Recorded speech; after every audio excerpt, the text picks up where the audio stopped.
First of all, go Suns. Heck yeah. As we speak, it's Thursday. Game three against the Clippers is going to come on later tonight. Super excited. Yeah, they split the first two, but we'll go ahead and see how it goes. I personally think the Suns are going to take this game tonight and go up 2-1 and take home court back. But anyhow, that's not why I'm making this video. The reason that I'm making this video is because I wanted to discuss becoming a long-term landlord. And the basis of it is really to set yourself up long term for retirement.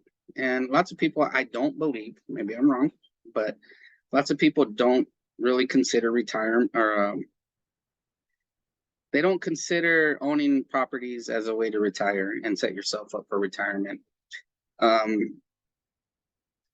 By having several different properties that you are doing long-term rentals on and doing things like that, you start becoming some who has residual income.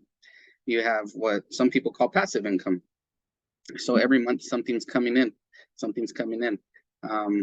I recently saw a story from someone who, and the guy posted that he's now 69 years old, and he said that he basically said that about 5 years ago, let's see here. Sorry, I'm trying to reference it. He retired. He's 69 years old. He started buying properties 11 years ago. Sorry about that. And as a primary residence, he used 3.5 down, which is essentially an FHA loan. You can do 3.5 down on those.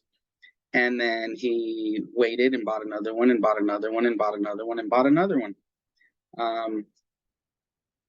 He's up to 11 doors right now, and doors is a term that people use, when they get into investments and things like that and whatever. They just start saying, hey, I have 7 doors, I have 10 doors, I have 27 doors, I have 200 doors. It just means that's how many houses they own. So he has 11 doors. He has 9 of them that are long-term renters, so someone that's in there, so it's that renter's primary place to live. And then he has 2 short terms, so that could be Airbnb or VRBO or what have you.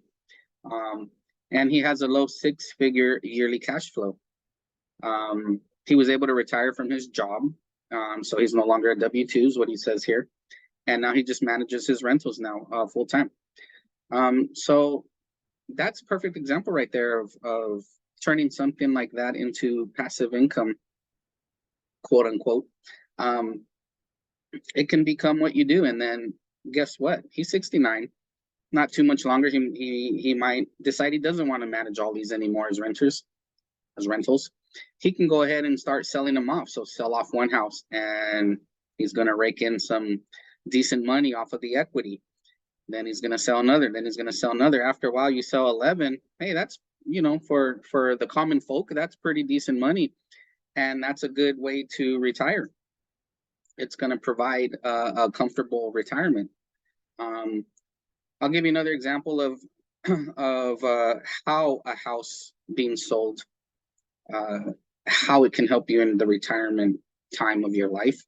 My own parents, they owned a house for several years, paid the home off, and then sold it. My son, they were in the retirement age, and they were going to sell the house and go live in a casita with my brother, who built one in the back of his house.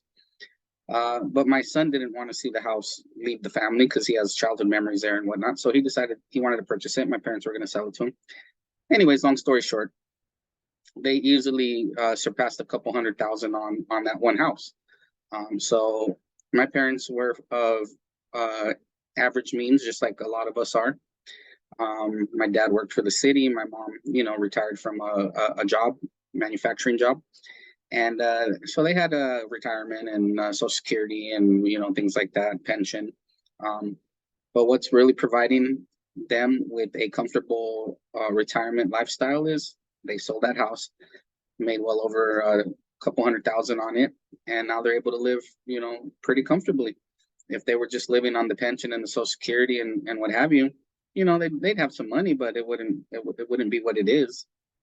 with that extra nice bonus and bump from the retirement. I'm sorry, from the sale of the house.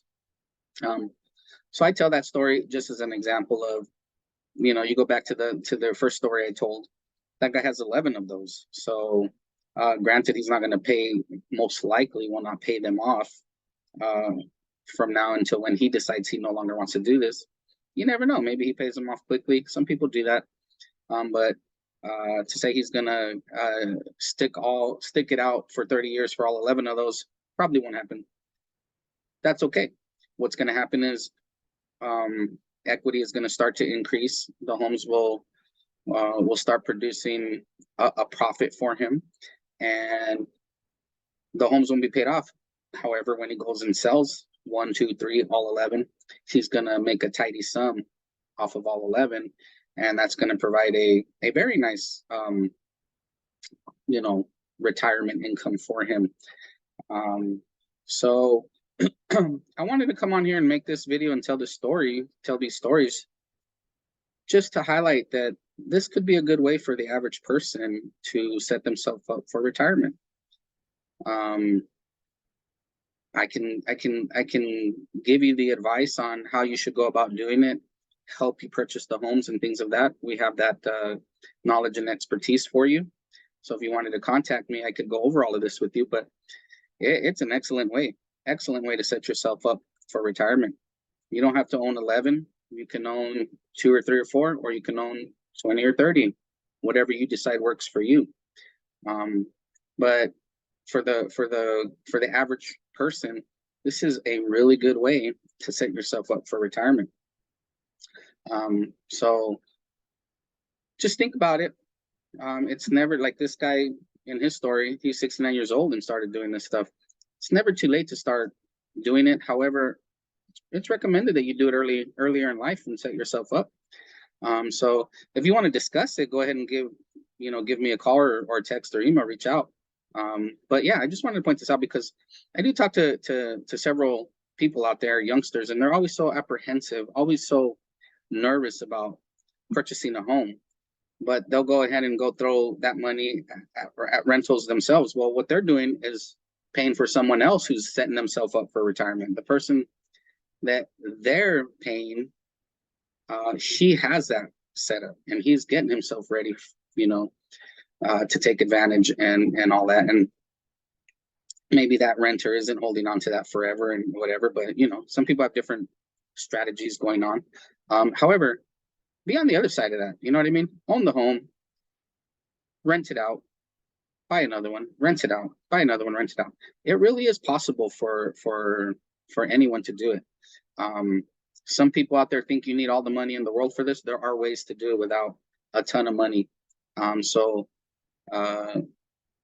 contact me and let's get you started on this, because sitting there and renting all the time, it's just not going to work out for you financially later on. Then you will be only relying on that Social Security, if Social Security even exists. I'm in my 40s now, might not even exist when I get to that age. And then if you're younger than me, there might not even be anything like that. So set yourself up, do it. A lot of the younger people are afraid, thinking it's a big commitment. It is a commitment, but it's a commitment that's going to pay off for you. Not everyone can be a social media influencer and make money off of that. Not everybody can play sports and make millions of dollars off of that. A lot of us have to find different ways, and this is one that really works. So contact me, give me a call, and we'll be happy to help you. Right? Look forward to hearing from you.